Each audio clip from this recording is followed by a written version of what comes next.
Voici 3 objets. 3 objets qui racontent le sujet de recherche d'Élise. Observez-les attentivement. À vous d'imaginer ce qu'elle étudie dans son laboratoire.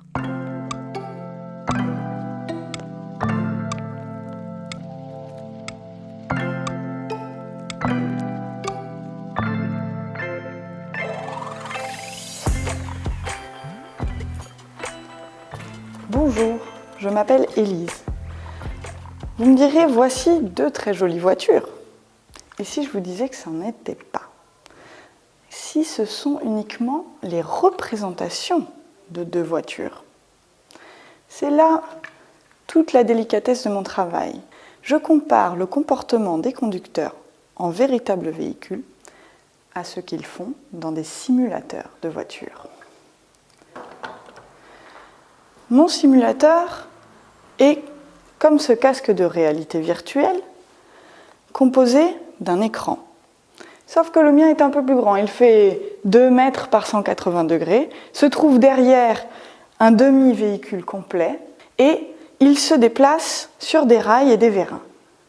Mais ce qui m'intéresse, c'est le conducteur qui se trouve à l'intérieur. Est-ce qu'il tient son volant de la même manière? Si un piéton passe, par exemple, est-ce qu'il a justement freiné devant ce piéton? Est-ce qu'il a freiné de la même manière en simulateur qu'il l'a fait en véhicule réel? Ou bien était-ce différent, plus rapide, plus lent, plus en amont dans le temps?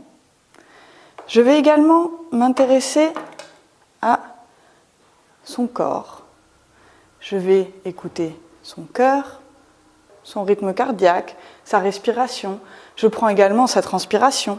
Ainsi, je peux savoir, par exemple, ses émotions ou encore son attention. Est-ce qu'il est attentif ou non à la route? Est-ce qu'il a eu peur lorsque le piéton a traversé? Ou est-ce que cela ne lui a rien fait? Et puis, je vais m'intéresser à ce que mon participant ressent. Je lui demande son avis, cela compte. Et je vais vous dire, dans l'ensemble, les participants sont assez bien bluffés. Les conducteurs s'y comportent de manière extrêmement similaire, que ce soit pour la conduite ou pour ce qu'ils déclarent.